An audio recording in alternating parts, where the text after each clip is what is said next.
I am very impressed with the attendance today. With this weather, I knew I had to come for obvious reasons, but wow, you could have sat on your couch with popcorn, a hot, warm home, and even watch it, but you're here, so I'm very grateful. Thank you very much for everybody who made the effort, because today finally we get to experience the beauty of New York and the ultimate refutation of global warming. Thank you, thank you. Okay, so welcome everybody. Good morning. There's one source sheet. It's on the bima. If you didn't get it, it's double-sided.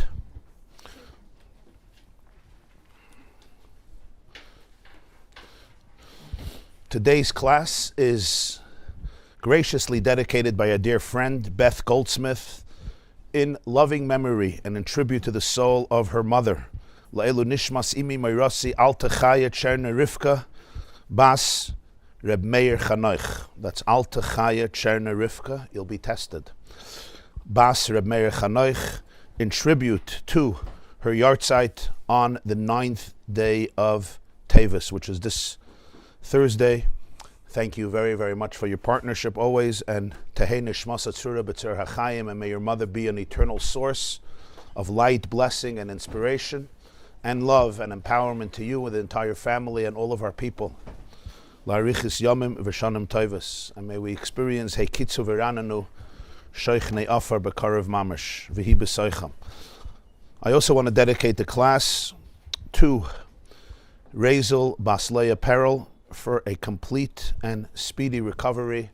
La'arichis yomim v'shanim Teves, a complete recovery b'chol evereha v'gideha b'Karav Mamash, a refuah shleiman, a refuah krova. Razel Bas Leah Perel. We're going to explore today, with God's grace, one of the... Oh, wow. Okay. I was right. Welcome. Wow. Straight out of the blizzard. Welcome. Okay. That's the reward you get. You get to sit in the front. If the will sitzen dort, the seats also here, you could sit here in the front table. Even if you're sitting on the front table, you could still text. It's fine. Don't worry. I don't take it personal.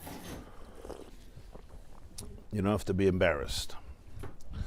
We're going to explore today a very enigmatic story in Parshas Vayechi, well known, but still enigmatic.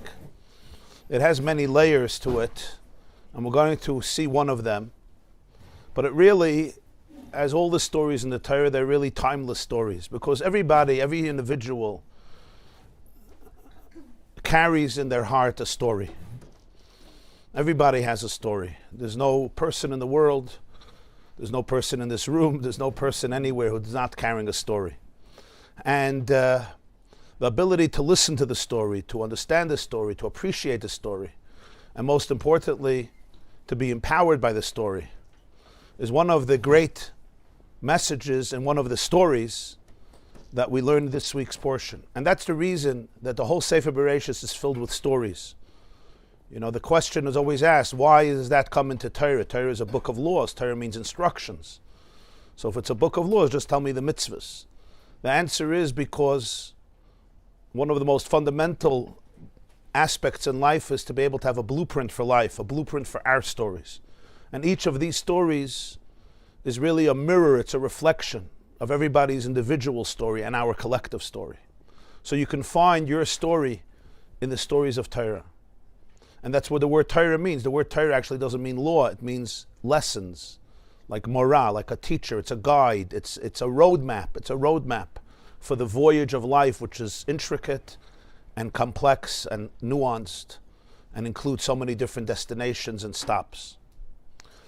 So everybody carries in their heart a story. Sometimes these stories, as you know from your personal lives, are very dramatic, very intense, sometimes very grueling, very difficult even to hear.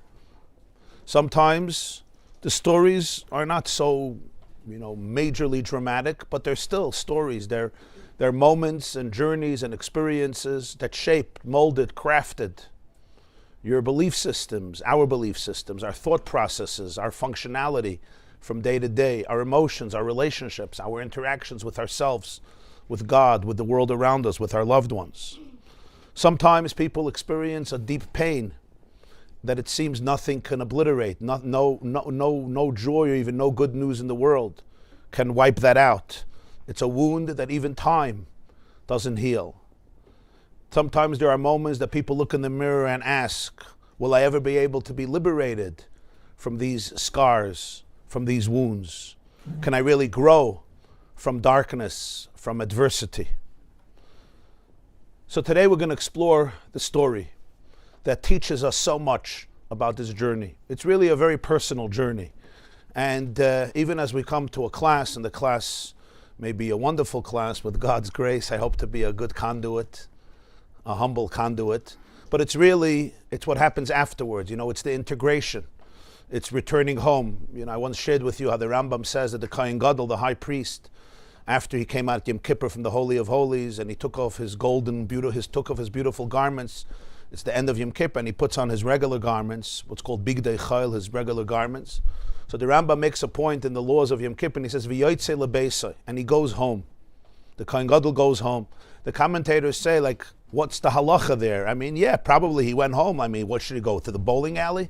If you were the Kohen Gadol at the end of Yom Kippur, what do you do? Most people go home. He probably was hungry. He probably wanted to see his kids. The Kohen Gadol had to be married. He wanted to see his wife. Where should he go, to the pizza shop? I don't know how many pizza shops they had in Jerusalem, in the old city of Jerusalem. Today they have a lot when you come up from the Kaisel. But even if he was coming that way, I'm not sure he was interested exactly. So he went home. The Rambam puts it in as a halacha, as one of the laws, which means that this is not just a fact that he happened to go home. And what if he wanted to go to his sister's house? And what if he wanted to stay in the Beis HaMikdash for 3 hours and learn? And what if he wanted to go to a shul? The Rambam is saying no. Once you reach the zenith, the heights of Yom Kippur, the Holy of Holies, now there's another halacha. And the halacha is you got to go home. You have to bring that home. And that can be very hard, because when the Kohen Gadol came home, probably his wife told him, there's a lot of garbage here. You were away for 7 days. Can you please take out the garbage? And by the way, I don't like this whole arrangement of you being the Kohen Gadol, because these kids were very, very hard today, and they need a father. Not a father who's going to be dealing with goats and in the Holy of Holies. And it's very easy for the Kohen Gadol to look at his wife and you know who you're talking to? I went today to the Holy of Holies. I atoned for the Jewish people. And it becomes hard, That's where many relationships struggle. So how do you know the Kohen Gadol was in the Holy of Holies? Only if he could come home afterwards. Only if he could come home and bring it home. That's how you know it was a true integration. And that's what integration means. Integration means people experience great moments of enlightenment. People experience great moments of education, great moments of clarity. Everybody has moments of clarity. And it's I got it. Things clinch. But the integration is always the hardest part. The integration is when I'm back into my regular self. There's no overwhelming experience. There's no guide. And that's when I'm just triggered by the day-to-day interactions of very mundane and boring things. And that's the question of how much I really integrated into those moments. So today we're going to talk about a grand idea, but the real challenge is, the integration, bringing it home after a class, bringing it home in our day-to-day experiences, in our day-to-day lives.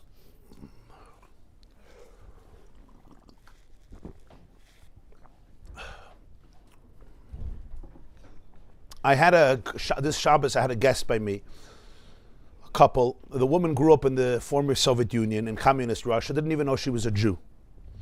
Not only didn't practice Judaism, didn't even know that she was a Jew, because of course the communists successfully over 70 years uprooted every last vestige of Jewish life and Judaism. All the Judaism that existed in Russia was basically mostly underground. It was a big underground movement, but it was basically underground. For those who are familiar with the history of the Soviet Union and Soviet Jewry, one of the most fascinating chapters in Jewish history in general, but not so known. In any case, she grew up at the age of 10 or 11. She was walking home with her best friend from school. They would walk home every day, and her best friend told her, "This is the last day I can walk home with you." And she said, why? They were like best friends. And not only that, her grandmother saved this kid's life. And she said, because you are a filthy kike. You are a dirty Jew. And she didn't know what that means. And she came home crying. And her mother said, let's wait till your father comes home and he'll explain it to you. And that's when her journey began.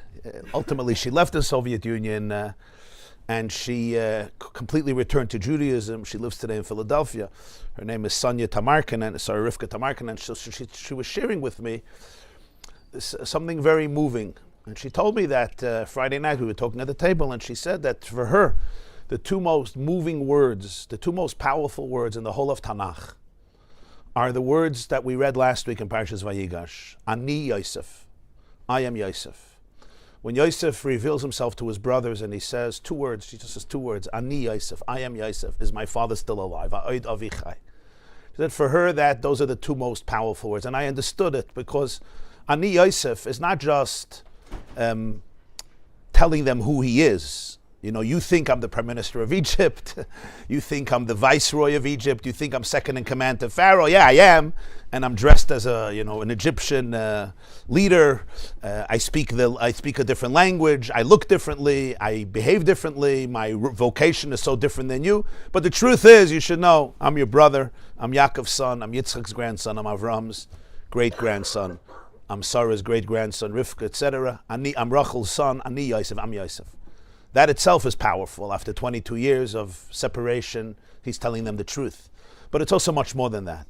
It's how many of us have the ability in our life to stand up to people we may be very, very close to and yet very far from, and just say two words, Ani Yosef, I am Yosef. It's that knowing who you are and that ability to embrace it fully. Yosef never said those words before. He never told his brothers Ani Yosef. He shared with them who he was through dreams, through metaphors, through parables. He never told them, he probably never told it to himself, Ani Yosef. That ability to be able to stand to these brothers, and they have been through, heaven knows, a lot with each other and not with each other over all these years, and just say these two words, this is who I am. It's not just, this is who I am, this is the name in my passport and the name on my license. Ani Yosef, my name is Yosef. But this is who I am. I am Yosef. I came to embrace it. I came to make peace with it. I came to love it, to honor it, to really cherish it, to understand what it means. And therefore, I could show up to the world by saying, Ani Yosef. I am Yosef. And it certainly challenges all of his brothers in a very, very deep place. And it's that journey of Yosef to the place of saying, Ani Yosef, I'm Yosef, that we really want to explore this. So let's begin with Hashem's grace, with God's help, our journey. Everybody knows about the Jewish custom that parents bless their daughters and sons at special moments throughout the year. Many communities, and maybe in your home, there's a custom that the father blesses his children Friday evening, Friday night, either before Kiddush or after Kiddush. And I think all communities, or most communities, Erev Yom Kippur, right before Kol Nidre, before we go to Shul, there's the custom that fathers bless all of their children, their sons and their daughters. Of course, before the chuppah, some people at the Badekinish, or before the chuppah, before they go to the chuppah, we bless the chassan, the groom, and the kala, the bride, the parents, the in-laws, the grandparents. There's a text for the blessing. And usually, for a girl, it's Yisimcha Elokim Kesara Rivka, Yisimcha Elokim Kesara Rivka Rachaleya. Hashem should inspire you, should make you to be able to carry the light, the legacy of Sarah, Rivka, Rachaleya, of course, our four matriarchs. And often followed by the priestly blessings, Yivarechecha Hashem v'yishmerecha, Yair Hashem panav elecha v'choneka, etc. For sons, the blessing is different. Yisimcha Elokim Ke'Ephraim v'Chemenashe. May God make you or inspire you or mold you to be like Ephraim and Menashe. Now it's interesting. For the daughters, we bless them to be like Sarah, Rivka, Rachaleya. So I would expect for the boys, who should we bless them to be? Sarah had a husband, Avram. Rivka had a husband, his name was Yitzchak. Rachel and Leah had a husband, his name was Yaakov. So we should say, Yisimcha Elokim Ka'Avram, Ka'Yitzchak v'Yaakov. We skip the fathers. We don't even go to the children. We don't say Yisimcha Elokim Kireuven, Shimon, Levi, Yehuda, Yosef, Binyamin. Some great people over there, 12 sons of Yaakov. We actually go to the grandkids. Yisimcha Elokim Ke'Ephraim v'Chemenashe. Yosef's two children. That's so strange. Like the girls get from the source, and the boys, it's like, we got to skip a few generations until we can bless you. What happened? What's the meaning of this? What's the significance of this? The answer, of course, is Yaakov himself is the one who initiated this blessing for the boys. And he initiated it in Parshas Vayechi. If you see your first source sheet, your first source in the source sheet, Vayechi Perek Memches Pasuk Chav, this is Bereshis chapter 48, verse 20. Yosef brings his two sons, Menashe and Ephraim, to be blessed by the Zayd, the Yaakov, by their grandfather before he passes. Vayevarchim Bayomahu Lamer, and he blessed them on that day, saying, you have also the English translation, which I took from Sepharia. Vayevarchim Bayomahu Lamer, B'cha Yevarech Yisrael Lamer, Yisimche Lehim Kefraim B'chim Menashe, Vayosim as Ephraim Lefem Menashe. Yaakov Avinu blessed his grandchildren that day. And what did he say to them? B'cha Yevarech Yisrael. By you should all Yisrael invoke blessings. When any Jew, any Yisrael wants to bless their children, it should be with your names. They should say, Yisimcha lekim kefraim v'chem Menashe. That was his blessing to these children, that they will become the source of blessing for everybody. That forever, when I want to bless my children thousands of years later, I'm like, Hashem should make you like Ephraim and Menashe. So obviously we followed Yaakov's blessing, and that's what we do till today. It's fascinating. So for the girls, we go back to the source, Sarah, Rivka, Rachel, Leah. We like Sarah, we like Rivka, we love Rachel, we love Leah, and Sarah and Rivka. But for the boys, we follow Yaakov's instructions. Yaakov said, B'cha Yevarech Yisrael. When Yisrael wants to bless their sons, it should be with your names. But of course, that only transfers the question to Yaakov Avinu. Why did Yaakov do that? Why did Yaakov want that every blessing should invoke the names of two grandchildren? First of all, why not his own father, Yitzchak, and his own grandfather, Avram, and himself? Why not any of his children? And even if you want to go to the grandchildren, Reuven had children, and Shimon had children, Levi had wonderful children, Yehuda had children. Levi's children will be the progenitors of Moshe and Aaron and Miriam. Yehuda's children, Peretz, will ultimately be progenitors of David and Shlomo and Mashiach, etc. And all the other ones had children. He goes to these two grandchildren. Even if you want to talk about two brothers, special brothers, maybe it should be Yisimcha Lakim K'Moshe Aaron. Moshe and Aaron were two wonderful brothers. Maybe like David and Yonis, and maybe others. But Yaakov chose these two people, Ephraim and Menashe. What's the significance of that? But there's also another question. What does it even mean, Yisimcha Lakim K'Ephraim Menashe? If I tell my daughter, Yisimcha Lakim K'Sarah, Rivka, Rachel, V'Leah, we know about Sarah. We know about Rachel, we know about Rivka, we know about Leah. If we would bless our children to be like Avram, Yitzchak, and Yaakov, we don't know endless stories, but the Torah tells us a fair amount of stories to give us a blueprint, to give us a sketch of who Avram was, who Yitzchak was, who Yaakov was. But Ephraim and Menashe, we don't know anything about them. In Chumash, it just says Yosef had two children, Ephraim and Menashe. So when I'm blessing my son, Hashem should make you like Ephraim and Menashe. What am I blessing him? What does it mean to be like Ephraim and Menashe? What do we know about Ephraim and Menashe that I'm blessing my son to be like Ephraim and Menashe? It seems like a blessing that's devoid of an understanding of a substance. What am I blessing you with? Because these are two personalities. The Torah doesn't say anything about them. There's not one story in Chumash about Menashe. There's not one story in Chumash about Ephraim, besides the fact that they were born and that Yosef raised them and that Yaakov blessed them at the end of his life. True, in Medrash there are some stories, but in Chumash itself, when Yaakov says everybody should bless their children to be like Ephraim and Menashe, what am I supposed to take out of that? What am I telling my children? My child says, tell me about Ephraim, tell me about Menashe, tell me something, and I'm like, got to go to the class.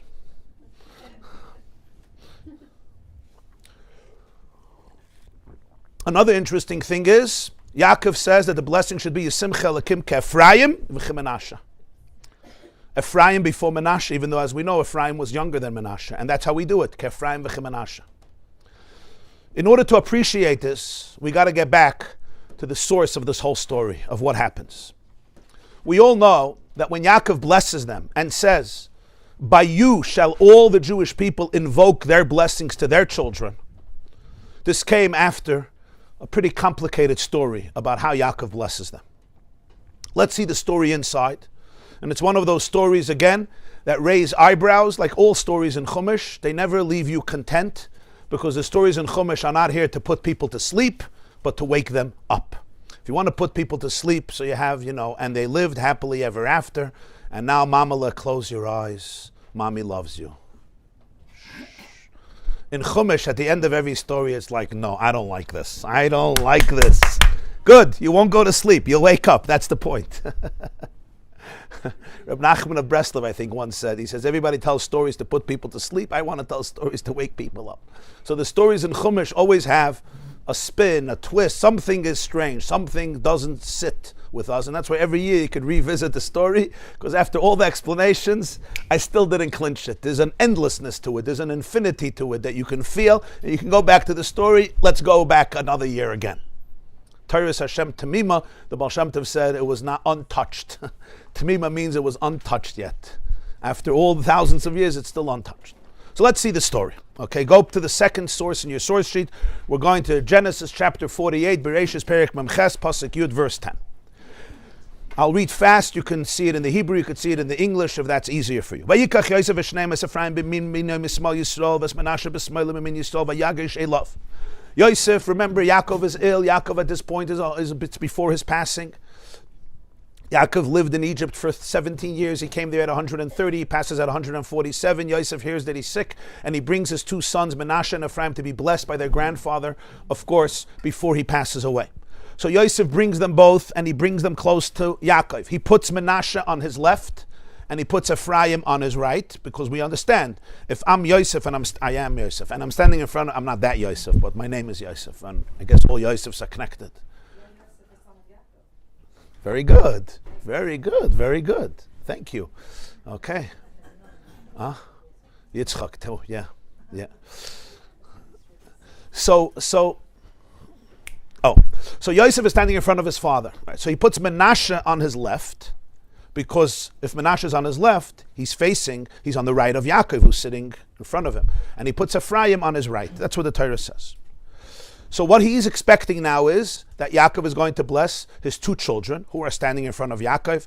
On the right of Yaakov you have Menashe, who's on the left of Yosef. On the left of Yaakov you have Ephraim. Vayishlach Yisrael es Yeminoi, vayoshes al reish Ephraim v'hu atzoyer, v'esmoile al reish Menashe, sikel es yodav ki Menashe habcher. But Yisrael, which is the second name of Yaakov, stretches out his right hand and he lays it on Ephraim's head, though he was the younger one, and his left hand on Menashe's head. He crosses his hands even though Menashe is the firstborn. So it's like an X. So Yaakov Avinu goes like this, right? He goes like this. So his right hand is now on the boy that's standing on his left, which is Ephraim, and his left hand is on the boy standing on his right, which is Menashe, even though Menashe is the oldest. Vayevarech es Yosef, and he gives a beautiful blessing. Vayemer Elokim asher halcha v'yislef anu Avram Yitzchak Elokim Yosim Yodayah Yom Hazeh Hamalach Hagoyel Yosim Mikora Yevarech Sanorim V'Karev Shmi V'Shem Avos Avram Yitzchak V'Dil Rev B'Karev Aretz. He blesses and he says, the God in whose ways my fathers Avram and Yitzchak walked, Hashem, who has been my shepherd from my birth to this very day. Hashem is my shepherd all my life. The messenger who has redeemed me from all harm, let him bless these lads, these children. In them may my name be recalled, and the names of my fathers Avram and Yitzchak, and they should multiply abundantly upon the earth. Vayar Yosef ki Yoshes Aviv Yad Yamin al Reish Ephraim vayera be'enav. When Yosef saw that his father was placing his right hand on Ephraim's head, he felt that this is wrong. It bothered him. So he takes hold of his father's hand to move it from Ephraim's head to Menashe's head. So imagine, Yaakov's hands are crossed, and his right hand is on Ephraim, and his left hand is on Menashe like this, like an X. So Yosef now picks up his father's right hand, and he wants to place it. Actually, it should be straight. It shouldn't be an X. It should be on Menashe's head. And he says to his father, Loichein avi. Not so, father. Loichein avi. Father, not so. Zeabchar, sim yamincha roisha. The other one is the firstborn. Menashe is the firstborn. Place your right hand on his head. Vayimain aviv. His father refuses. Vayomer, and he says, Yadati b'ni yadati. I know, my son, I know. Gam hu yelam v'gam hu yigdal volum achiv akati yigdal menu v'zar yimalei hagayim. He too, Menashe, shall become a great people, a nation. He too shall be amazing and great. But his younger brother shall be even greater, and his offspring shall be plentiful throughout the nations. And therefore, this is the way the blessing should be given to these kids. And that's when he finishes, Vayevarchem Bayomahu Lamer, and that's when he blesses them and says, everybody will bless their children to be like you. Wow.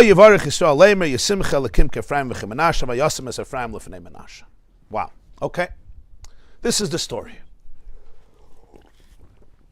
Why would Yosef mix into his father's decision?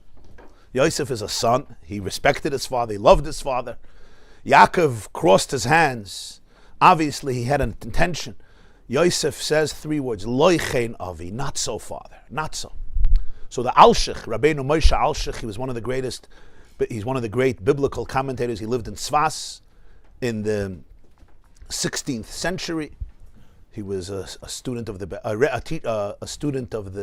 Bais Yosef, a Rebbe of Reb Chaim Vital, and the Alshich writes that what Yosef was telling his father was, haven't we suffered enough from elevating the younger brother over the older brother? Loi chen avi. Tati, did we not learn lessons yet? You saw what happened to me, right? 22 years I was separated from the family. I mean, I did well. I did well. But how much agony, how much suffering. Because you promoted me, you elevated me over the other brothers. Do you want to repeat this cycle? Loi chen avi. What would they call today in English? Cycle breakers. You know what cycle breakers mean? Let's break the cycle. Let's not continue the pattern. It happened in earlier generations, right? The whole Bereshis is really a lot of sibling rivalry, and it's usually the younger one who comes out on top. So he's like, Yaakov, Tati, let's just not do this again. Loi chen avi. We can understand where Yosef is coming from. That's how the Alshich explains it. And still, Yaakov refuses. And he says, Yadati b'ni yadati, twice. Why does he say, I know, my son, I know? Basically, I know everything you're saying, and I know everything you're not saying. I know everything you're saying, and I know everything you're thinking. Yadati b'ni yadati. I know, and I know. But I'm telling you that this is the way to do it. So Yosef acquiesces. This is what Yaakov wants. But the question really is, why? What was the meaning of this? Why didn't Yaakov respect the fact that Menashe indeed was the oldest and Ephraim was the youngest? If being the firstborn child has meaning, and obviously Yaakov thought it has meaning. How do I know Yaakov thought it has meaning? Anybody knows? How can I prove that Yaakov believed that being the first? No, but from his own life, how do you know that Yaakov felt it had meaning? He purchased it. He purchased the betrayal from Esav.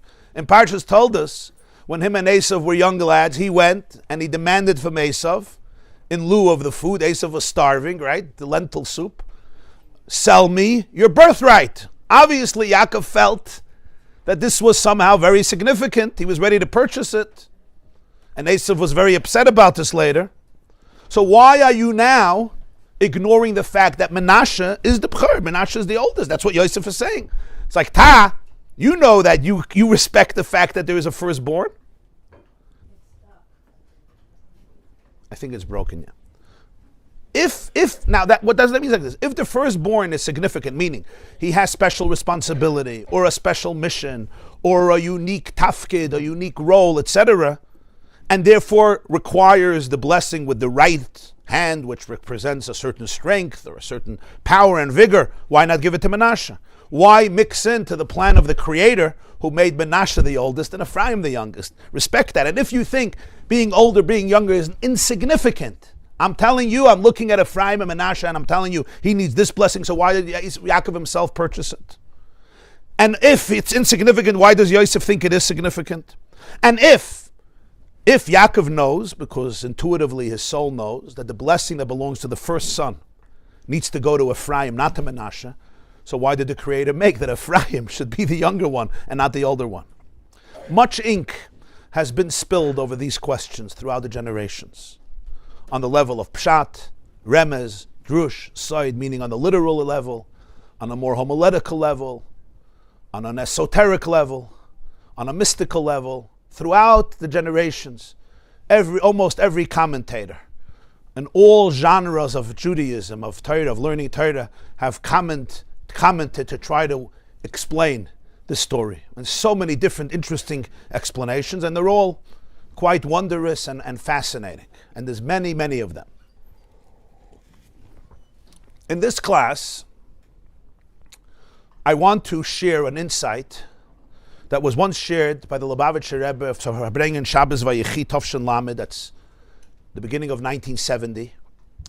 It was really an elaborate discussion on how Jewish history works and how the Jews prevailed and survived and thrived. But I'm taking out one point of how it applies to people's individual life, the way I understood it. Very powerful and very moving. But before that, I want to share a word from the Bnei Yissaschar. Bnei Yissaschar was one of the great Hasidic masters of Tzvi Elimelech Shapiro of Dinov. He has a sefer called Igra de Kala. And he has a very interesting insight.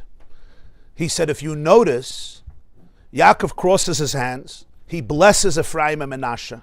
Hamalach Hagoyel Oisi Mikora Yivarech Hasanar, which many people say every Motzei Shabbos before Havdalah or after Havdalah, and there's even a beautiful song, Hamalach Hagoyel Oisi. Then after the blessing, Yosef tries to change the order of the hands. Yaakov refuses and he says no, and then Yaakov says, B'cha Yivarech Yisrael, everybody should bless their children. Yisimcha L'kim K'Ephraim Menashe. And the Igra de Kala, the Bnei Yissaschar, Tzvi Elimelech Shapiro says, that what Yaakov meant was actually something very specific. He looked, it was hard for him to see, but he could feel that Menashe did not get upset at Ephraim when that happened. They saw what happened. Menashe could see, Ephraim could see. Menashe didn't get upset. He remained completely calm. He also saw Ephraim didn't get haughty. This is what he saw. This is what he felt. When Yaakov saw this, when Yaakov felt this, he said, this is the blessing you should give to every Jewish child. They should be able to have that equilibrium, that inner serenity, to be able to understand that who they are is exactly who they're supposed to be. Menashe didn't get upset. He didn't lose his identity and inner tranquility and confidence. And Ephraim didn't get haughty. They understood, I have my mission. I am a channel for what I need to be a channel. When he saw the response of the brothers, unlike the whole Bereshis, where the brothers often don't respond that way, that's what made him say, we should bless every child to be like Ephraim and Menashe, to be able to have that. That's what the Igra de Kala says, which is a very, very interesting interpretation. But now let's take it one step deeper. To appreciate all of this, we really have to think about the life of Yosef. The life of Yosef himself. Many classes have discussed Yosef and his journeys and his life. Today we want to focus on his life the way it's expressed through his two children. And we'll suddenly see how one pasuk in Miketz, which seems like not so significant, becomes a key issue that really explores and opens up and allows us to decipher the deeper layers of this story. Let's think for a moment about Yosef's life.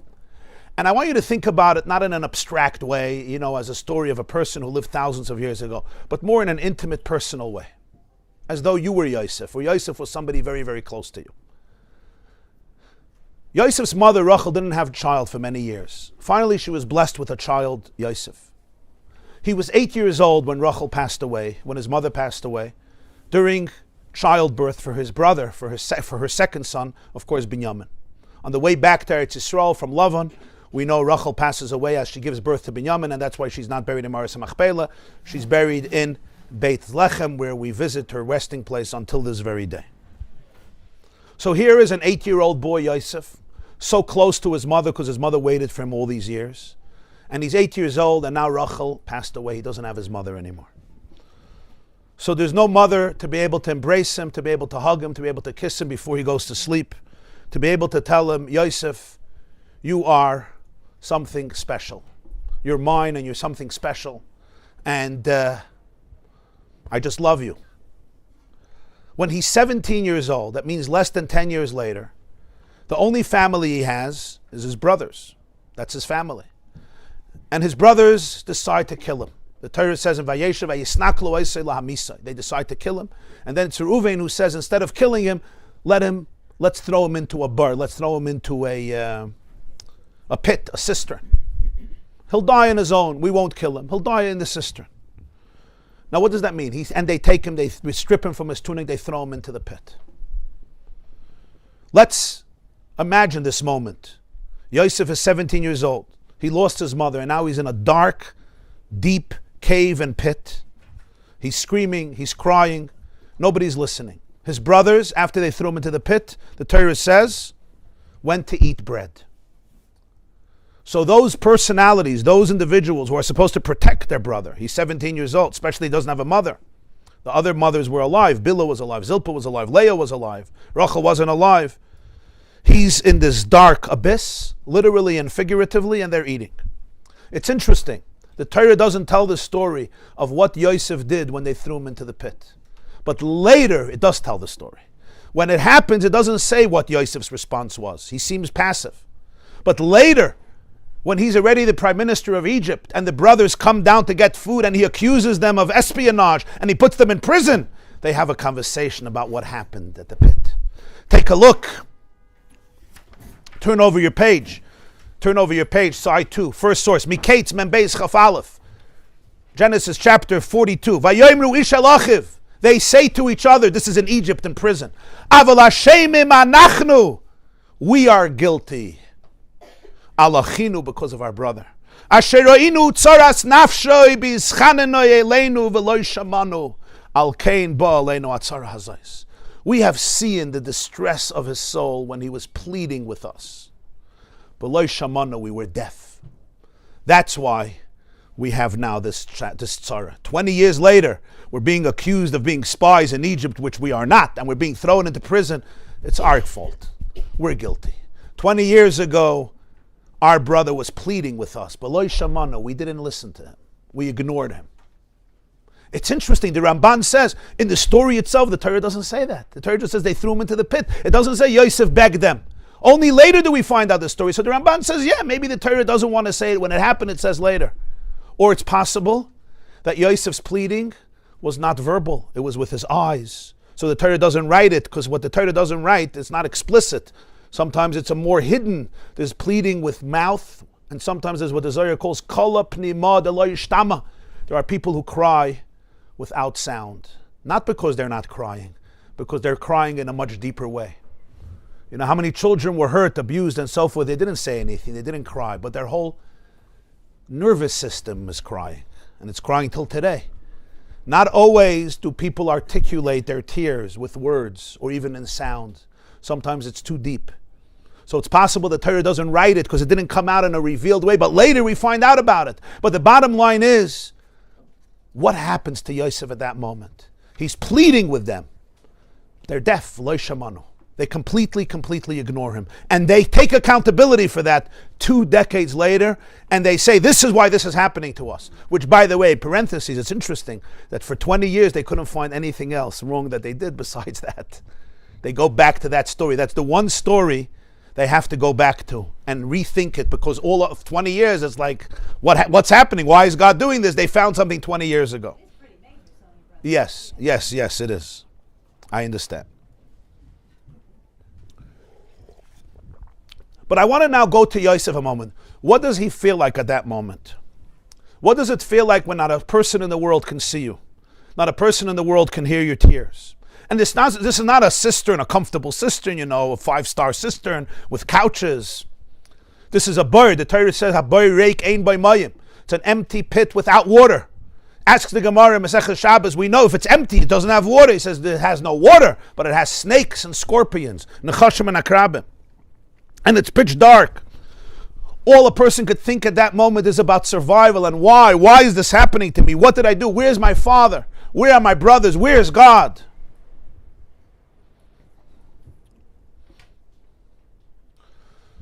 And this is a question, I have to say, I hear often from people.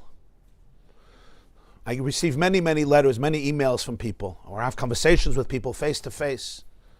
For my own journeys with people and relationships with people, this is something that is so personal for so many people. It may play itself out in so many different ways. But how many people in their lives experienced this sense of loneliness, of solitariness, of betrayal, of abandonment? The terror of abandonment. And I want to say something. Those who are conscious of this terror are already much more blessed, because knowing the challenge is always the beginning of healing. But how many people don't even know how they're suffering from the terror and the pain of abandonment, but it wreaks havoc in their life subconsciously and unconsciously. When people become aware of it, the pain of that, because what a child needs above all is attachment, safety. We speak about the 4 S's. A child should feel safe, secure, seen, soothed.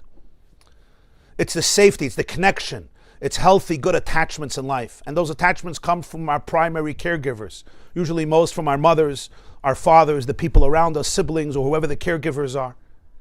And that attachment is simply an unconditional attachment and love of looking into the eyes of the child, of the infant, and saying, you matter. I see you. I touch you. I cherish you. I love you. You're a gift. Your existence is a gift. Your presence is a gift. I'm not going to ask you to raise your hands and ask you if you experienced this as a child. But you can think about it and reflect on it and how it plays itself out in our lives. Never mind if a child wasn't only receiving emotional neglect, but a child also experienced painful affliction, whether it's emotional, physical, psychological, sexual, etc. And sometimes from those very people who were supposed to protect them.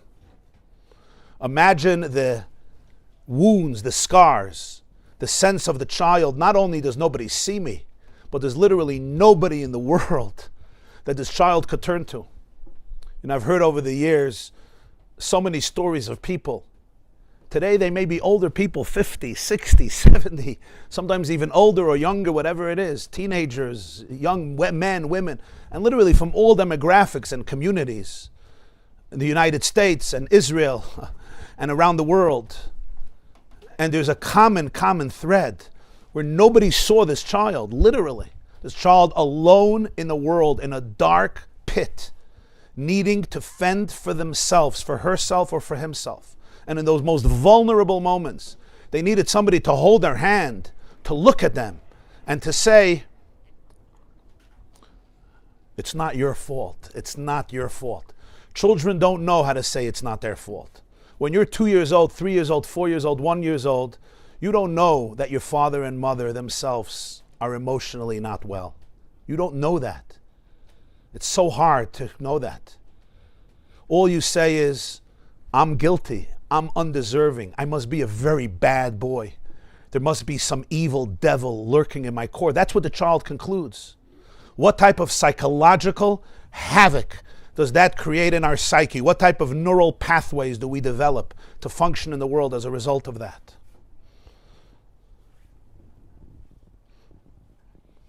Sometimes children couldn't even cry loud, like Yosef. They were afraid to cry. They knew there's no response, or that would only bring more damage. So they stopped. So they're crying inside.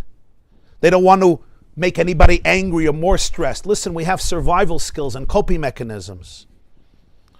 And did anybody ever look at this child and say, you're good, you're wonderful, you're amazing, you're normal? You're really, really not guilty. There was no person to hold this child in the hand. Hold this child by his hand or her hand and say, it's really, really not your fault. I've learned over the years, it's hard for people to forgive others. But the hardest person most people have, the hardest time most people have forgiving is who? Themselves. Themselves. That inner shame, that inner blame is so profound. Sensitive people who internalize the shame, they turn it this way rather than that way. And it makes sense. It makes sense because the conclusion of a child to say that the people who need to take care of me are not available, it's too painful. I want to believe that I have good attachment. So I'll say I'm crazy, I'm too needy, I'm weird, I'm a nerd, I'm a loser, I don't know, I'm ugly, I don't fit in. And that's why I ask for too much. I have all these crazy, stupid needs. I'm selfish, I'm narcissistic. And as our wires, literally our wires are formed to think this way. And now I have to survive. So all my survival is based on these paradigms that develop in my brain. And I think deep down, if you strip away everything, what's the deepest pain that touches people? I know there's quite a few therapists, so you'll correct me if I'm wrong, but I think there's at least some truth in this, and maybe it's completely true. Probably the deepest pain, when you strip away everything, it's the pain of abandonment, the lack of attachment, the lack of safety, of real trust. And how does that affect all of our relationships? That means that many of my relationships, or maybe all of them, are really manipulative. I'm just trying to survive. It's either me or you in the room. Either I'm going to impress you or you're going to impress me. What does that do to marriages? What does that do to relationships of parents and children? if I never felt safe to be fully present and experience the heartbeat of the other, heartbeat to heartbeat, heartbeat to heartbeat, which is vulnerability. It's very, very vulnerable. There's a Medrash known as Sefer HaYashar. And over there, there's a story that when they take Yosef, the brothers sell Yosef, and they take him down to Egypt, they pass by Bais Lechem. And Yosef sees the grave of his mother.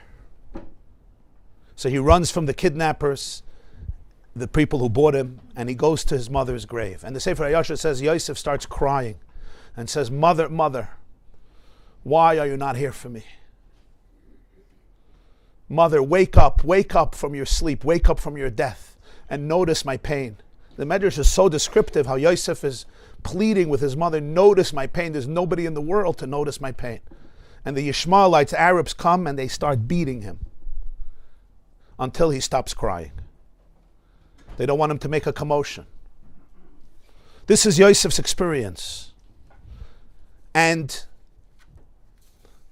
when one sees this, when one learns this, when one appreciates this is what Yosef is what Yosef is doing, what would we expect if I would go to a top psychologist and give them a resume of Yosef's life? And I want them to conclude, so what does this boy look like? What's his diagnosis? You might say, pretty shut down emotionally. You got to survive. You shut down. Some people, their souls, literally, psychologically, part of their souls leave their body. Their bodies become just like punching bags. Do whatever you want. It's fine. I don't feel anything. They really shut down. The certain emotional wires are literally cut in the brain. Disassociated, mamish.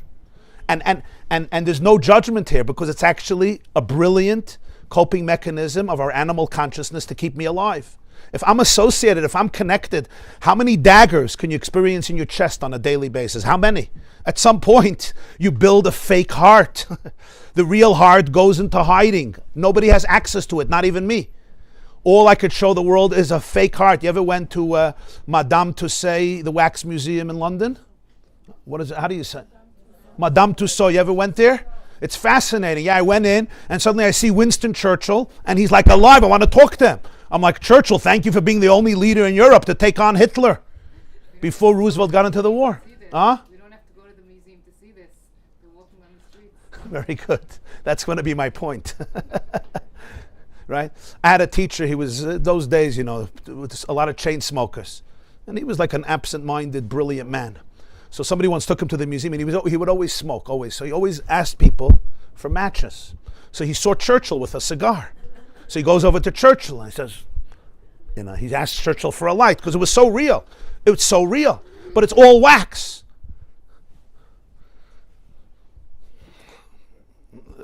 So you're saying we don't have to go to a museum because this is what happens to so many people's lives. I make a heart out of wax. I have to. And by the way, these hearts made out of wax are brilliant. It's called artificial intelligence. They're sometimes more brilliant than a real heart. You know why? Because they're run by computers. I think, okay, this is how you feel. This is how you copy emotions. This is what you do in a room. This is how... Basically, I'm responding to life based on survival. I'm trying to survive. And there's a terror behind all of this coping mechanisms. There's a terror behind it. When I'm 40 years old, when I'm 52 years old, when I'm 60 years old, or whatever it is, maybe 80 years old, I'm one of those numbers. You'll figure out which one. Or 19 years old. Right? I'm not telling myself the whole story anymore. And it's not even, but what I am telling myself every moment is, you're not safe. And now, I'm supposed to be a father. I'm supposed to educate children. Well, what if I myself, I'm the 3 years old who's still terrified and therefore my kids are triggering me, or my spouse is triggering me, other people are triggering me, and it's all unconscious.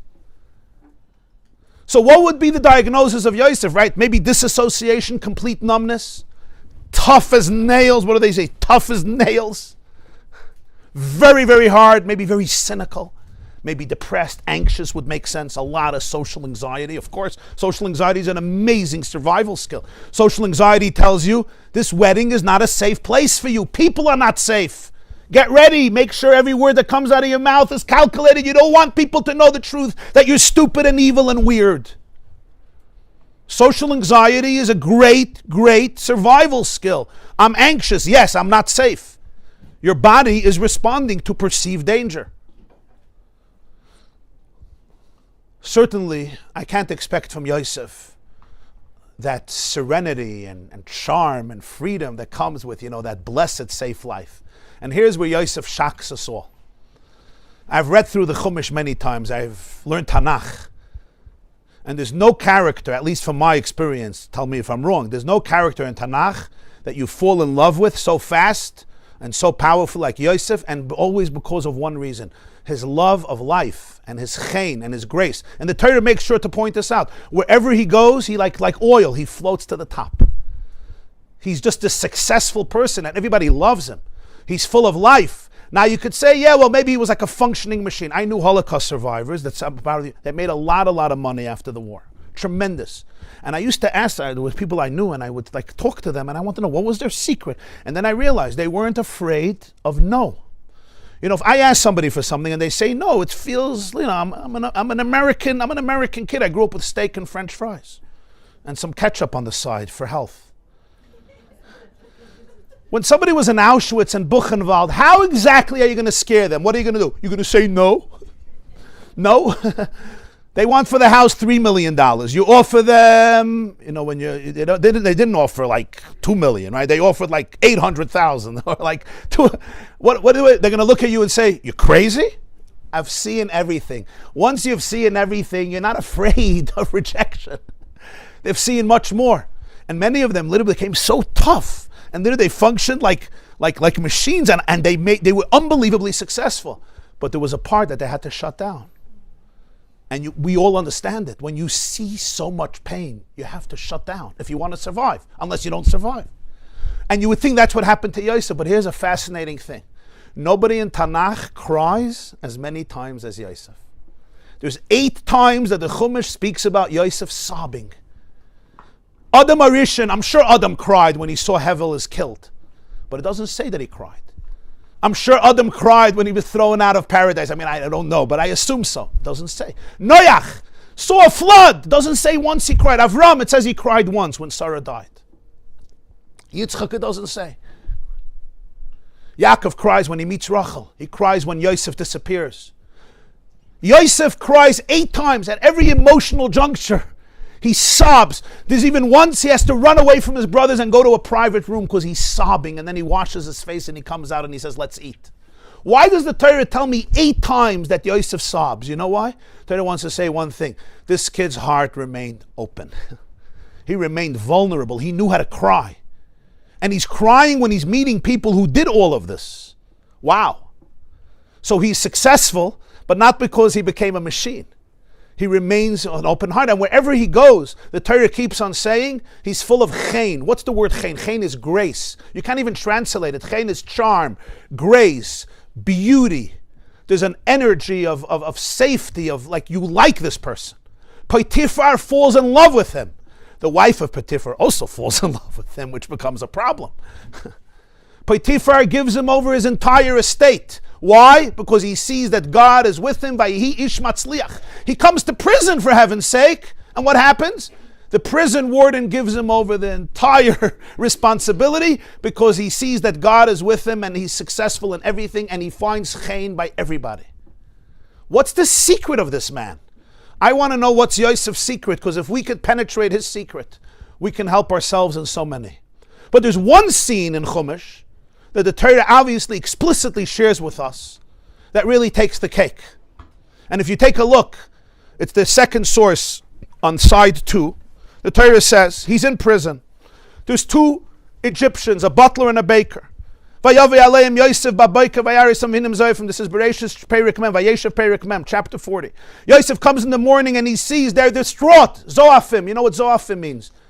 In Yiddish, it's called azoyerin ponim. You ever see in the morning people before they had their coffee, before they did yoga, Pilates, therapy, before vitamin D, B, C, probiotics, before they ate garlic, etc., before they had ginger and raw organic honey, all before that. And before exercise, you ever see them in the morning? Well, you walk away. It's called Vihinam Zoyafim. In Yiddish, it's called azoyerin ponim. It's like if I come to shul early in the morning. Sometimes you see certain people, you don't talk to them at the moment. You wait. They still have to adjust to life. They have to realize they woke up, etc. The world is not as dangerous as they thought it was, but it takes some time.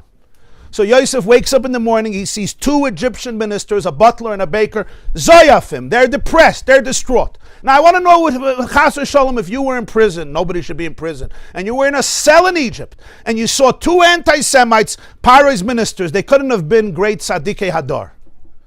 Okay? And they look depressed. What would you say to yourself? Run in the other direction. Either you walk away or you say, okay, afala gezagevar, or it's really not surprising. I mean, they're on death row. They weren't there for, a sushi party or to dance kazatskas. What does Yosef do? Vayisha lesrise pari asheitav mishra beis adoinav leimer. He decides to ask him a question. What's the question? 4 words. Madua pneichem royim hayoim. Guys, why do you appear downcast today? I'm looking at you. What happened to your jolliness, your charm, your joy? Why do you guys look depressed? That's the story. And then they tell him, as everybody will always answer you, we have a dream. There's always a dream. Everybody has a dream. But we don't know how to do with the dream. And Yosef says, tell me your dream. Now, of course, this is what spirals the entire story like a domino effect, because later when Pare has a dream, he'll bring Yosef out of prison and he'll become the prime minister. But before that, let's think about this moment. Yosef is asking them, why are you guys depressed? What about he? What about him? What about him? He's been here for 10 years. 10 years he's been in prison. Without a relative, without a lawyer, without a friend, without a letter. In a pit. This is the second time he's in a pit. First his brothers threw him into a pit, and now the wife of Potiphar throws him into a pit. And now realize, there's an expression in English. There's no good deed that goes unpunished. You heard that expression? The Medrash says when you lend someone money, give them little rocks, because when they start throwing rocks on you, it shouldn't be big ones, it should be little ones. Did you realize that every tragedy in Yosef's life happens because he's doing the right thing? His father asked him to go see his brothers. He could have told his father, Tati, it's not a good idea. He decides to respect his father and go see his brothers. He gets thrown into a pit and sold into slavery. The wife of Potiphar asks him to be intimate with her. He says, no, I can't sin to God. I can't sin to your husband. I can't sin like this. This is immoral. This is promiscuous. This is a betrayal of everything for you too. And what does he get for that? Jail time. In jail, he helps Paro's butler. And he says, ask Paro when you get out to liberate me. I'm an innocent Hebrew who was kidnapped. And what happens? He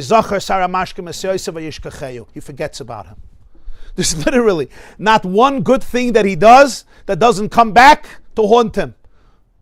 So now there is betrayal from everybody, including from God. And that's one of the deepest forms of betrayal. How much people feel betrayed by Hashem. People always say, I did this, and I did this, and I did this, and I did this. And yet he's in prison, and he sees these two people, and he thinks to ask them why they're depressed, which means he's in a good place. Because usually if I'm depressed, I'm like, yeah, sure, everybody's depressed. Why are you asking them? But Yosef himself was happy. And he even wants to know why they're unhappy, and he wants to help them. Even though he could have thought, of course they're depressed. I mean, they're in a prison. The Torah is telling us who Yosef is.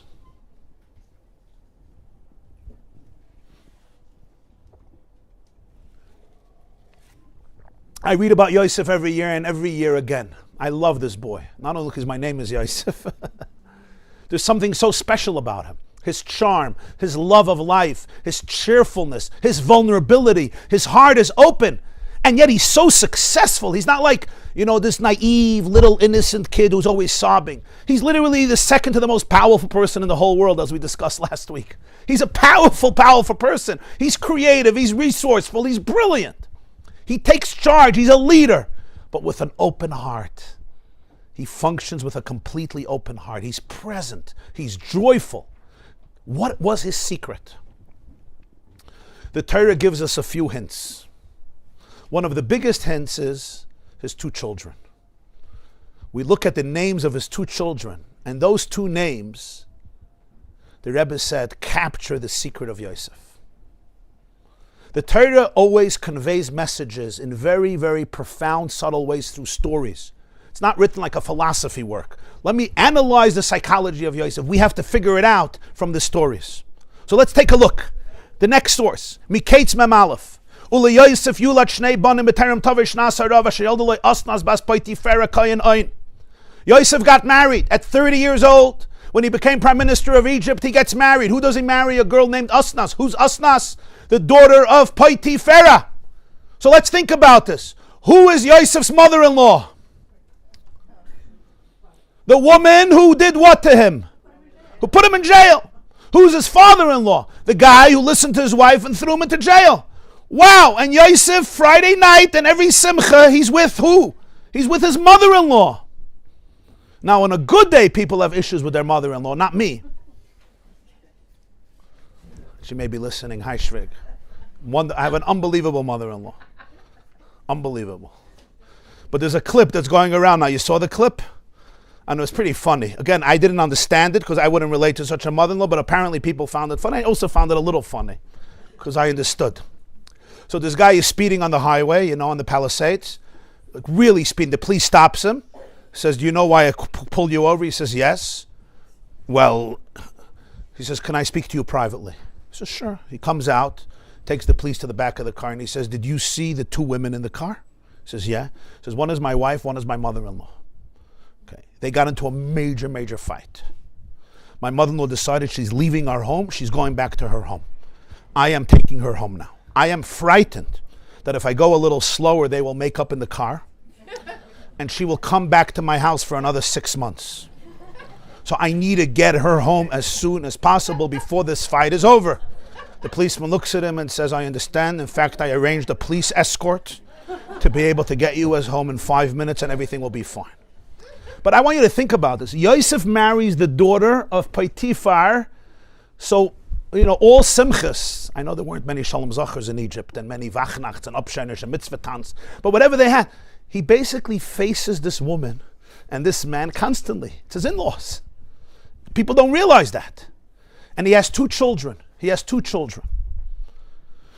Yosef Hashem Abchar Menashe. The oldest son he calls Menashe, Ki nashani Elokim es kol amoli ves kol beisavi, because God made me forget completely my hardships and my parental home. Interesting, Menashe means forgetfulness. He names his first son forgetting because God made me forget. Kol amoli. Amoli is my toil, my suffering, my anguish. He made me forget. And the house of my father. The second one he named Ephraim. Why? The word Ephraim comes from the word pru urevu, multiply. Fruitful, like a peri, peros. God has made me fertile and fruitful in the land of my suffering, in the land of my affliction. Do you hear the names of these 2 children? Now, I don't have to tell you that names in Chumash and in Tanakh are extremely profound and significant.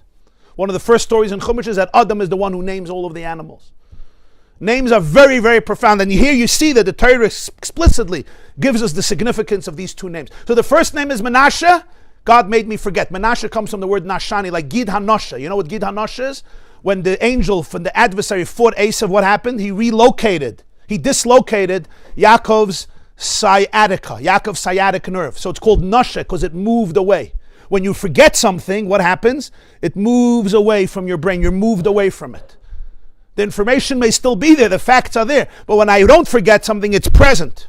When I forget, I'm like, I relocate myself. Gid HaNoshe, I relocate myself from that. So I'm not consciously focusing on it. It's not consciously mine because I forgot it. So the word is Nashani and that's Menashe. Interesting name for a child. Why are you called Menashe? Forgetfulness. The ability to forget. God made me forget. The second boy is Ephraim. Hashem made me fruitful in the land of my suffering. What is the meaning of this? Now I want to ask you, did Yosef really forget? When he speaks to his brothers, you see he forgot nothing. Can you even forget? What, he forgot his mother's death? He forgot that his brothers threw him into a pit and sold him as a slave. What did he forget? He forgot that he was in prison for 12 years. You can't forget these things. This wasn't like one experience for like an hour. He was put into a closet. Even that you usually don't forget, trust me. But this, what does it mean he even forgot?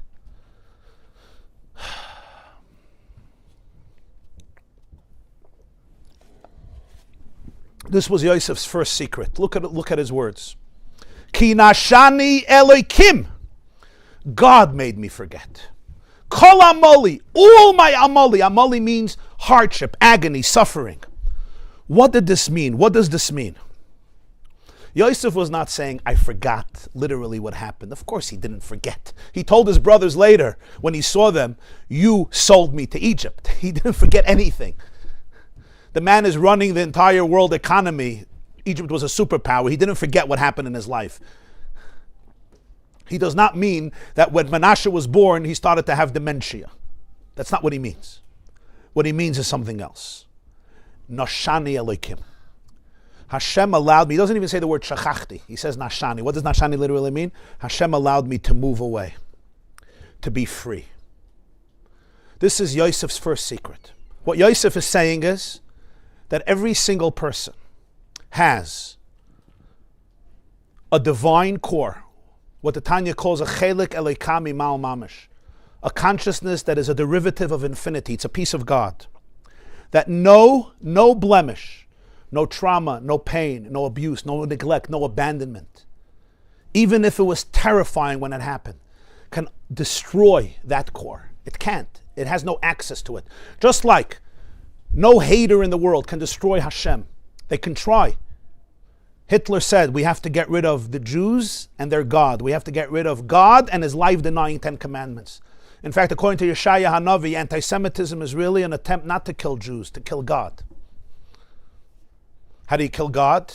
They hope when you get rid of the last Jew, and that's why a Jewish baby is as important a target as the greatest Jewish sage, because even in the Jewish baby, the anti-Semite could sense infinite, transcendent holiness that is meta-historical. So nobody can kill God. Nobody can destroy God's confidence. There's a part in you. It's not just Hashem is with you, Hashem created you. We're saying something else, something deeper. Chelik elakami mal means there's a part of you that's actually divine. When the divine in you experienced whatever you experienced it as infinite consciousness having a finite experience. What does it look like when you say, Ima yanoichi b'tzara? Hashem says, I am in the bar. When Yosef HaTzadik tells his brothers, you did not sell me, God sent me. What does that mean? Of course they sold him. What he means is, Shluchai shaladam kamaisai. Can you sell God? You can't sell Yosef. Of course you could sell Yosef. You could take his body and sell him. That's one layer of Yosef. But there's a deeper core in Yosef that is actually divine. It's infinite. How do you sell infinity? You don't sell infinity because you can't hold on to infinity. So what do you do with it? Infinity is sent. It sends itself, and it sends Yosef as a piece of God to go into all of these places. The moment a person learns and experiences this part of self, that's the beginning of healing. There's somebody I know, I'm very, very close with this person. This person went through, what should I say? I don't like to say these stories, but I'll say it anyway because they save lives. People should understand that they're not the only ones. This guy went through crazy stuff. Wonderful, wonderful person, amazing person.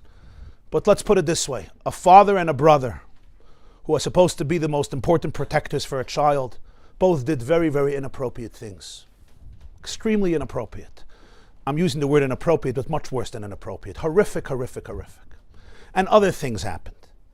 And as a result of this kid grew up with coping mechanisms from here to China that created chaos and insanity in his life. But he was amazingly functional and a really beautiful, beautiful person and didn't know anything. Because what often happens is our psyche suppresses all the information because it's too painful to deal with.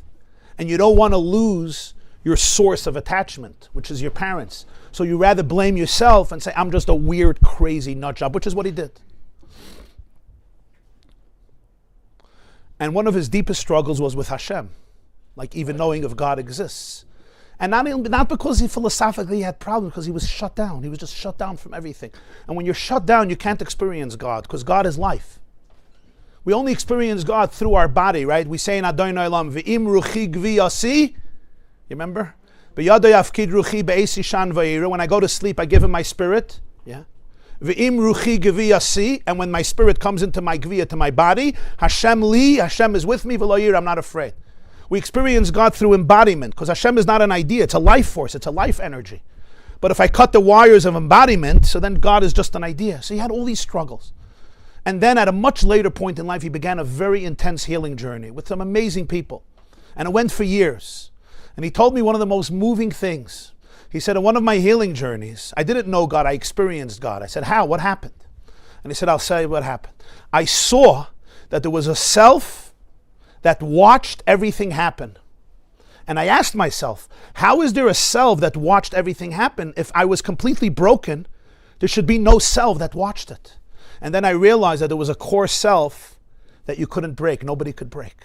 In other words, if we're really made up, we're just like machines, just a jumble mumble group of 70 trillion cells. So you take your phone and you smash it, and you smash it again, and you smash it again, and you smash it again for 4 years. There's nothing left. And 50 years later, there won't be a chip in the phone that says, I saw you do it. It's broken, it's dead, it's finished. But a person is not a machine. You have a chelik elakami mal. You have a God in you. You can't do that to God. God was there. God saw everything. And then he said, and I experienced the God inside of me. I experienced as a divine core that watched everything, watched chaos, watched the pain, but wasn't part of it. And that's why there is an eye that observed it. The moment Yosef understood that that's Nashani Elohim, the Elohim inside the person, allows him not to forget physically, but there's a part of you that always remain pure, whole, joyous, serene, tranquil, trusting, vulnerable, inquisitive, compassionate, caring, loving. It did not shut down. It did not cut off itself. It's the flow of divinity. It's literally the flow of divinity, and it's in every person. And because it's in every person, it remains completely present, even if I have no access to it for many, many years. And in that place, like we say in Tehillim in the morning, we say it in davening, Oiz v'chedva b'mkaimai. How do you know you're in that space? In his space, there's Oiz and chedva. You know what Oiz and chedva is? Oiz is confidence, chedva is joy. Whenever you're in that space, you have confidence, clarity, and joy. Confidence and clarity always comes from being in the space of your divine soul. You have confidence, because of course you have confidence. You're a channel of God. What's the question? You also have joy, because you're a channel of the source of all bliss and joy. That's how we know we're in that space. That's the first step. That's the first child. Now, if Yosef would have stopped with the first child, I would give him a standing ovation for 50 years. I like the first child. Menashe is pretty awesome. Wow. You're a free person. You're not defined by all this. You're not the wounded, broken soul. You don't need the coping mechanisms to survive because you have a divine self to survive. Wow. I don't need a shutdown. I could be vulnerable. I could be present because I have unbelievable power. And that void, I don't need everybody to fill and tell me how great I am through fake, empty compliments or validation or ways of manipulating attention and making sure I get the love I need through fake ways. Wow, I have it inside of me? That's incredibly powerful. But Yosef had a second child. And what did he name his second child? Hifrani Elohim be'eretz anyi. Do you hear the difference? The second child is, God made me fruitful. We're in the land of my suffering. This is a different name. Menashe is Hashem took me away from the suffering. Nashani Elohim, he took me away. I'm not defined by it. I have a self that's not defined by it, which is in itself awesome. It's magnificent. It's incredible. The first step is to know that I have crazy pain and I have crazy coping mechanisms, but there's something in me that is larger than all the pain, larger than all the wounds, larger than all the trauma, a divine soul that nobody can affect, nobody can minimize, nobody can weaken. But Yosef has a second secret. This guy has a lot of secrets a lot of tricks up his sleeve, but they're not just tricks, they're life lessons. Yosef didn't only survive the pain and come out of it and didn't get defined by it. He says something else. Hifrani Elohim be'eretz anyi. I became so fruitful in the land of my suffering, in the land of my affliction. Yosef could look back at his life and say thank you. He saw it as a gift. He realized that all of his pain and all of the challenges and adversity literally made him the human being he was supposed to become. And not only that, saved the whole world. Yosef suddenly realized that every step of his experience was part of an essential journey that transformed him into the person that he became. He could have never been another person. Every step of the way, if he would have not, I told you even last week, he was thrown into a pit without water. That's how he learned to put away food for 7 years that wouldn't get moisture and therefore wouldn't spoil. Even that little detail was part of his journey. He was sold as a slave to Egypt. He could become the prime minister. Only if he was if he wouldn't have been in prison, he could never come to Parai. Every step of the way, literally, his dreams, everything. It was all part of an incredible journey that saved the entire Jewish people. We're only here today because of Yosef. So suddenly, it was the abandonment itself that he experienced. He suddenly looked at it and he said, on a deeper level, I wasn't abandoned. In that abandonment, God was holding me and fully present with me. My soul was fully there. And it's in that journey itself that I came to learn everything I had to learn, and I became the person I could become. Hifrani Elokim be'eretz anyi. In the land of my pain itself, I became fruitful in an unprecedented way. You know, it's like a diamond. How is a diamond created? A diamond is created in crazy pressure, in absolute darkness, under the earth. In that pressure, in that darkness, the diamond is crafted, and then we retrieve it. We take off the dirt and we have a diamond. Yosef understood all of his trauma. It's like dirt over a diamond. And sometimes I get fixated on the dirt. I'm so dirty. My pain is, my life is such a tragedy. Yosef understood, not only he took off the dirt, suddenly he saw a diamond. And where was this diamond created? In that dirt. And he realized nobody can ever define him. He was actually defining his life. And that's what he means, L'michya shlachani elikim lefneichem. If I was a shliach of Hashem, if I was a messenger of Hashem. So all this was literally a divine journey. It wasn't. He looked at his life and he said it was a punishment. So many people walk around and like, why did God punish me?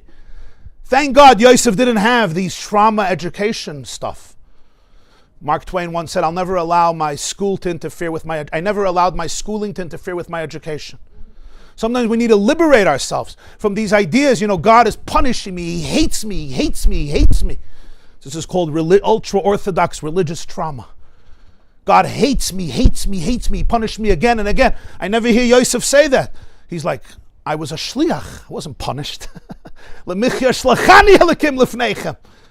not a punishment.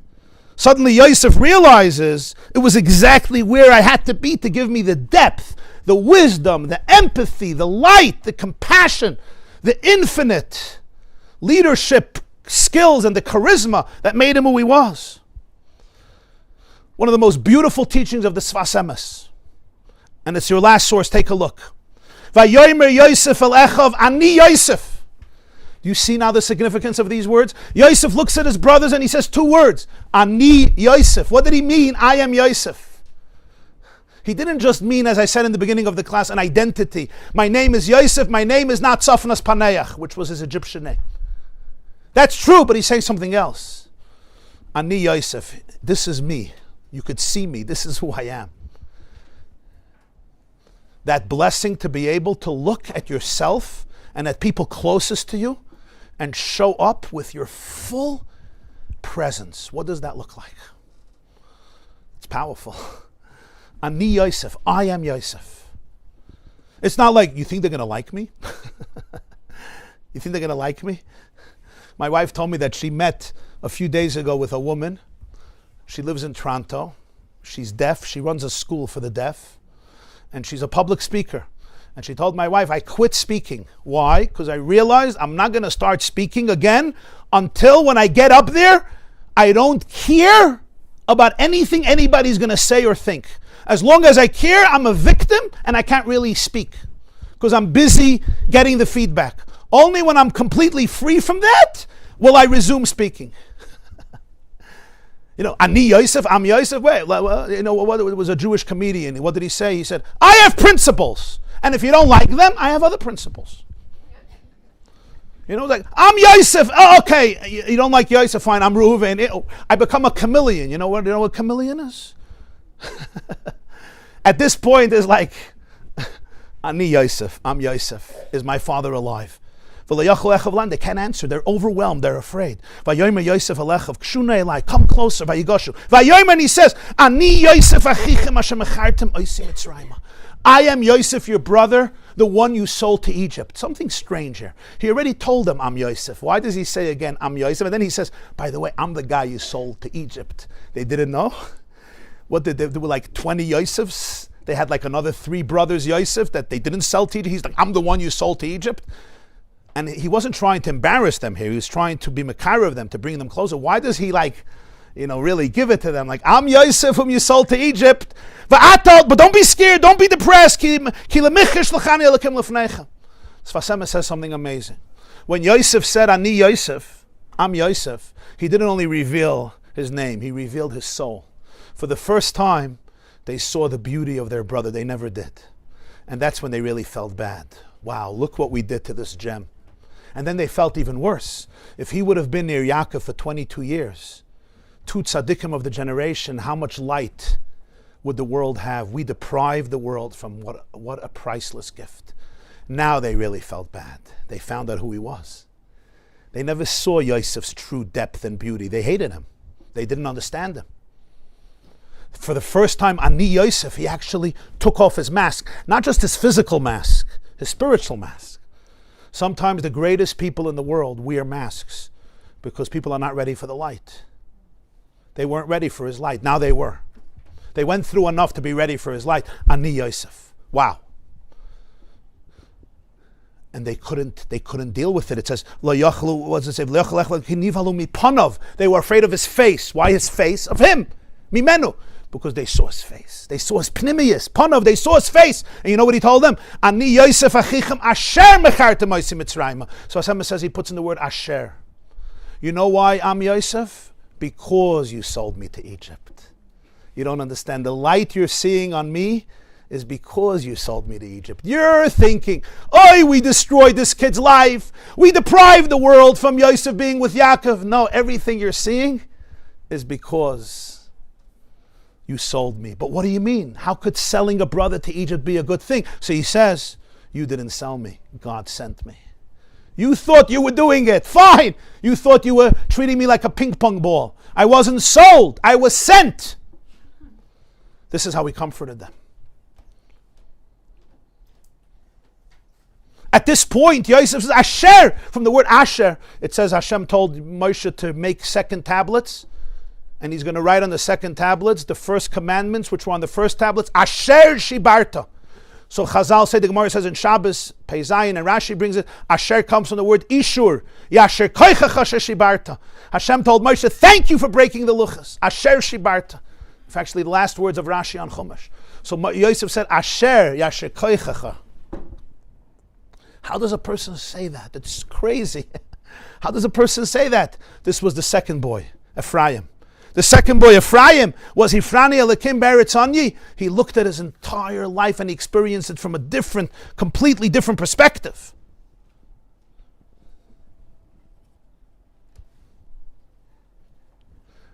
Now I can understand how he could face his mother-in-law. He wasn't embarrassed from Potiphar's wife. He was like, oh my God. You know, most people you would think you would tell Asnas, we're never going to your mother's house again. You remember that time when you took your husband to your mother's house and somebody made a comment, right, after Sheva Brachas? And like for 30 years you had to fight with him to go back to the house. Like Yosef should say, like, I'm not going to her house. Forget it. Asnas, we'll go to a hotel for Pesach. We'll go to a hotel for Shavuos, for Sukkot, for Chanukah, for Purim. I'll pay. I'm the prime minister. I got the money. We're not going to your mother's house. She's a sick woman. He had a lot of beef with Potiphar's wife. Pun intended. And I can't blame him either. Like if they came to me for consultation, I would really understand them. But he married this girl, Asnas, because Yosef, and this is what the second boy represented. He could even look at Potiphar's wife, and he was so comfortable in his own skin. he has reached such a place of internal confidence and healing that she and her ill-fated choices really didn't define him. He defined himself. His godliness defined himself. That was already by Menashe, and by Ephraim he could therefore go deeper and say, wow, what a gift I have been given. What a light I have been given. What a diamond has been created deep, deep under the earth. Ah! Now, let's go back to the blessing. So Yaakov tells these two grandkids, Menashe and Ephraim, I want every Jew, every Jewish father or Jewish mother, when they bless their children, to say, Yisimcha Elokim ke'Ephraim v'chemenashe. God should make it Ephraim and Menashe. What's the greatest blessing you can give your child? Not just blessing in words, energetically. What's the deepest emotional blessing I can give my child? Number one, Menashe. The ability to know that you have a divine core and consciousness, that nothing and nobody can diminish, can compromise, can weaken, can of course not obliterate and destroy. And every time when you're feeling pain, and every time when you're overtaken by coping mechanisms, and every time when those cut wires want to take you away from presence, from relationship, from joy, from making decisions from your deepest, most authentic, beautiful, wholesome place, remember Menashe. Ki nashani Elokim es kol amoli ves kol beis avi. I am not defined. I am not controlled by all the pain and suffering. You are much, much larger than any story that happened to you. You could step away from complete identification with your pain. I know somebody, also very, very close to me, who told me that after all of his healing, there's one thing he can't do. He can't let go of his pain. And you know why? Very, very powerful reason. He said, the only witness that I have to everything that was done to me is my pain. I don't have another witness. I don't have a video camera. If I let go of the pain, I am killing the last witness. I can't do that. The fact that I walk around with pain and resentment is the witness. It's the only witness that's left. When he told this to me, I thought of the words of Elie Wiesel. Elie Wiesel was an Auschwitz survivor, Buchenwald survivor, and he became a Nobel Prize laureate. You probably read many of his works. I happen to know him personally. He was a good friend of my family, my father and my family. So we used to come to Simcha. He used to come to Simchas. And he would often say, he said, why do I do all this talking? Why do I give all these speeches? Why do I write all these books? You know, he wrote a book, Night. What was her name? Oprah went with him to Auschwitz and sold millions of copies. Night, his book Night is an unbelievable book. He wrote it a few years after the Holocaust. I don't know if you want to read it because you're not going to be able to sleep at night, but it's quite a night. Quite a night. I mean, why do I write about this? And he says, because, you know, the Nazis burned the gas chambers. There's very little evidence. They didn't want evidence. They're not like the Hamasniks who took videos of October 7th. The Nazis were more sophisticated. They didn't want videos. They didn't want pictures. They tried to hide all the evidence. So he says, I want to be a witness. Not only do you murder me and my family, now you're going to hide that you're saints, you are good people. We need witnesses. We need witnesses. Crimes need witnesses. That's why when people don't speak out against crimes, they are accomplices to the criminals. When people know stories and they hide them because they're afraid that their granddaughter won't get the right shidduch that she needs in Bnei Brak, they're not afraid of God. They don't have God. They worship society. They conform to society. Now you got to do it with seichel. It's about helping people, not stam being wild and chaotic. But the point is, you need witnesses. So this friend told me I can't let go of my pain because it's my last witness. I get it, but there's something even deeper. Letting go of your pain does not mean forgetting your pain, and it doesn't mean that you don't have a right whenever you need to grieve and to cry and to feel empathy for the pain. That's not what letting go of the pain means. Letting go of the pain means you don't need the pain to define who you are as a person because you're greater. You're infinitely greater than any one of these painful experiences. There's so much more to you. There's so much more to your soul, to your joy, to your creativity. But of course, whenever you need, you can go back to that pain, grieve it, cry, and hold space for it and have empathy for it. Letting go doesn't mean I make believe it never happened, and I'm never allowed to cry again. I have to smile. Baruch Hashem. Everything is perfect. Perfect, perfect. It couldn't be better. We have Tisha B'Av and we have Simchas Torah. And 2,000 years later, we still come back to Tisha B'Av. We don't say everything is good. There's Tisha B'Av, there's Simchas Torah. A person has a right and permission to experience their pain whenever they want. But Nashani Elikim, I'm not defined by it anymore. My story is so much bigger than that. That's a blessing to every child. Menashe, you should be able to have this in your life. And then there's the blessing of Ephraim. You should be able to look back and see every difficulty as that which made your diamond, crafted your diamond. That's where Yosef could look back and say, wow, thank you. I had an amazing life. What do you mean you had an amazing life? You suffered, and I cried, and I still cry.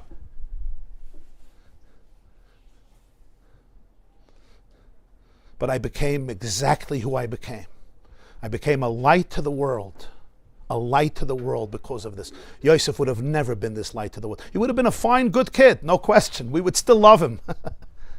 But Yosef inspires eternity because he lived on the frequency of such depth that only a person who went through this type of grueling pain can experience. You probably know this in your life. Sometimes you meet a person, there's a halo around them. You look into their eyes and you know that they get things in ways that other people just don't get it.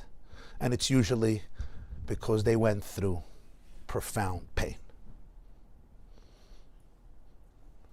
Maybe not true with everybody. Some people maybe are just gifted with some unique insight. But usually, at least from my experience, they went through a lot of pain. We don't always look at them and see that. Because Yosef didn't walk around and say, by the way, I was in a pit. By the way, you think you have trauma? I'll talk to you about trauma. Today, everybody has trauma. You were thrown out of school. Trauma. You lost the keys to your car. Trauma. You missed the airplane. Trauma. Rabbi, why was class? Trauma. You want to hear about trauma? I'm Mr. Trauma. I'm poster boy for trauma. Yosef didn't have to do that because he was a happy human being. But he also knew exactly what happened to him, and he knew how to cry. That's the blessing to every child. So now we understand why Menashe has to be the first. Ephraim can't be the first. Ephraim gets the blessing with the right hand.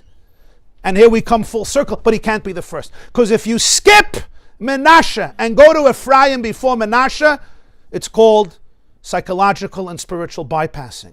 And it usually wreaks havoc. There are people when they experience pain, oh, it's all good. Nothing happened.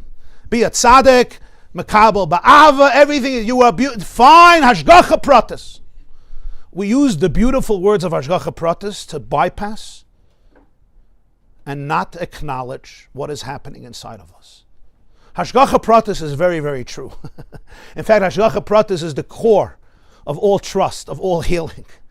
But hashgacha pratis does not mean that you don't experience what your body experienced. What happens when I skip the stage of Menashe, if I right away say, it was perfect, my life was exactly the way it had to be, and I'm just smiling, I'm suppressing the pain. Whenever you suppress things, what we resist persists. What I suppress or repress, consciously or unconsciously, stays there. But you know what happens? It wreaks havoc unconsciously.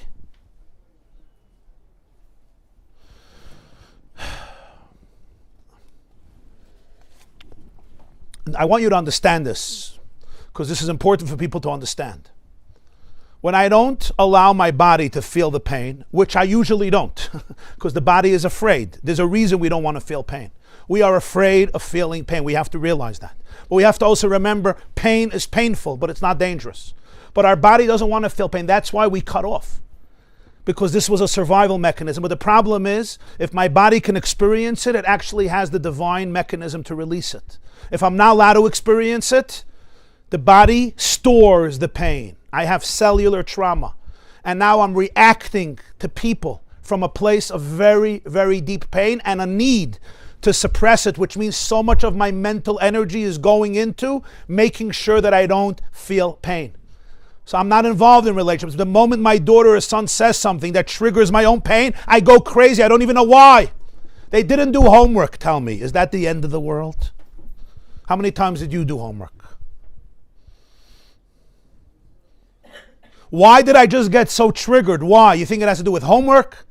It's triggering something very deep that I'm not allowed to feel. I invested 52 years in not feeling it. Are you crazy? You're going to get me to feel it now? Of course I go crazy. Let's make everything work. Go to school, make it work. Let it be nice, tidy. I'm a good mother. I'm wonderful. I'm perfect. Back to life. This is all a facade. And that's why you're tortured inside. We cannot go to Ephraim before Menashe. We don't have to be afraid of feeling our pain. It's hard. It's very hard. There's tears. There's grief. There's a lot of empathy. But we need to have that empathy, because that 2-year-old kid, that 3-year-old kid, that 4-year-old kid, whatever the age is, didn't know the whole process of creation. This was just a terrified boy or girl facing the abyss on their own. And nobody was there to look this boy in the eyes and say, I'm here. Can you feel the pain of that child? What an abandonment. Yes, one day he will realize and she will realize this was exactly their story. And they could say, Ani Yosef, or Ani Rachel, or Ani Leah, or Ani Dvaira, whatever it is. But till that point, the body has to feel it, and that's Menashe. Then I could release it, and I can also find the divinity in me that was not scathed. Then I can go to Ephraim, where there's transformation. There's not only transcendence, there's not only connection with a deeper part, but there's actually transformation. In Ephraim, the ultimate purpose is reached. Because why do people go through their stories? Not just to go away from them, but to transform them. The deepest light is the light that's transformational. But to get to transformation, I first have to be able to look at the reality. I have to be able to hold the reality. I have to be able to hold the different parts in me that operate with different realities. I have to be able to pay tribute to it. Because if I don't suppress my pain, if I feel my pain, so now I'm not investing my mental energy in denying it and suppressing it. It's actually here. So you know what happens? My mental energy can actually go to the part of me that is still free and liberated. You understand the difference? If my mental space is busy suppressing my pain, that's what I'm involved with. And everything I do consciously or unconsciously is to make sure I don't feel that pain. And so many people are just doing that all day. And that's why we feel so much dissonance, disconnect. Because all I'm doing is I want to make sure not to feel the pain. How present in a relationship can you be if your entire objective is not to feel pain? All I'm doing is denying whatever is coming up. My wife says something, I have to deny it in myself. My child says something, I have to deny it. I say something, and I'm just busy arguing with myself. No, you don't feel this way. You don't feel this way. You do feel, you don't feel, you don't feel, you do feel. But you see, you're angry, you're obsessive, and you're anxious. And you're making a chasana next week. It should be the happiest day of your life. Why are you so anxious? So you blame the caterer. Caterers are caterers.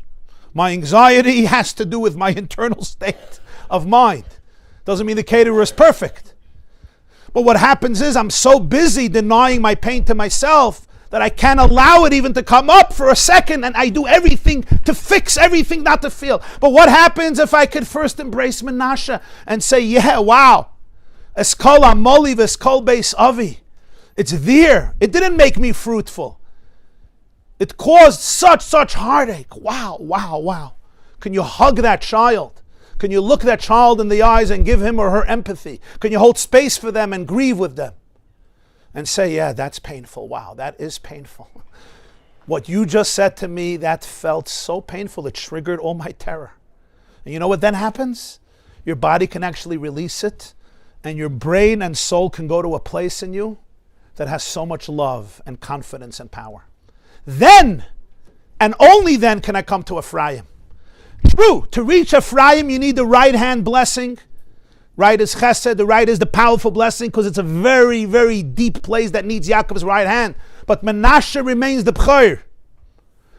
Because I can never get to Ephraim before Menashe, yet we say Yisimcha Elokim Ephraim v'chem Menashe, because even in the beginning of the journey, even in Iskafi, I need to know Ishapcha, even in the beginning of the journey, I need to be able to know that the purpose of it all will be transformation.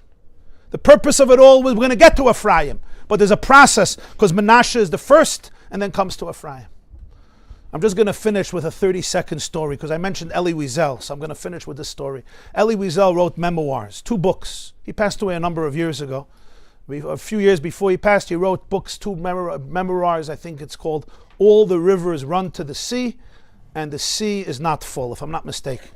Over there he tells a story that he was once visiting the Lubavitcher Rebbe. It was late at night and he was there for a few hours. And he would talk to the Rebbe about the Holocaust and his questions. The Rebbe tried to convince him to get married for 10 years. He did not want to get married. There was a reason he didn't want to get married. He said, I'm going to bring children to a world that was silent when they gassed my sisters, my brothers, and 1.5 million children. I'm not bringing more children to such a world. He didn't want to get married. He felt it was wrong to get married. Imagine. For 10 years, he writes this, the Rebbe was trying to convince him to get married. He got married in 1971. He had a son. He named his son after his father, whose name was Elisha. Happens to be his son was born the same time I was born, because he told me that he was at my bris and my father was at his son's bris. Okay. So he says, one night after many hours, the Rebbe looked at him and said, Rebbe Eliezer, his name was Eliezer, Rebbe Eliezer, is there something I can do for you? So he says, yeah. He says, Lubavitcher Rebbe, teach me how to cry again. And he said in Buchenwald, when his father was killed, he never cried since that day. His heart became like stone. And a rock feels no pain, and an island never cries. And from when his heart turned into stone, he says, I never cried. So he said, Lubavitcher Rebbe, teach me how to cry again. And he says, the Rebbe looked at him, nodded his head with empathy, and he said, yeah, but that's not enough. I'm going to teach you how to sing. I want to teach you how to sing. And I think that the truth is that probably if you don't know how to cry, you don't know how to sing. Because if I don't know how to cry, it means that the valve of my emotions has been shut. So therefore, I need to be able to cry in order to sing. But when I cry, I want to be able to go to the next space. And with a lot of compassion and empathy, Menashe will lead me to Ephraim. The right hand and the left hand are ultimately 2 parts of one body, of one organism. They're not contradictory to each other. If I make real space for Menashe, for all the parts of me, I can then feel my divine soul. My divine soul will then lead me that not only do I know how to cry, but also that I truly know how to sing and celebrate. Have a beautiful week.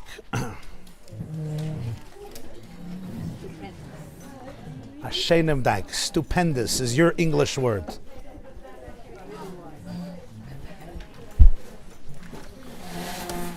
Next week there is a class, Be'ezer Hashem, Tuesday, 9:30, we're on. Thank you everybody for coming. Stay warm. A großen Dank für ein Kommen. I should probably shut this down. Thank you. Miriam is not here.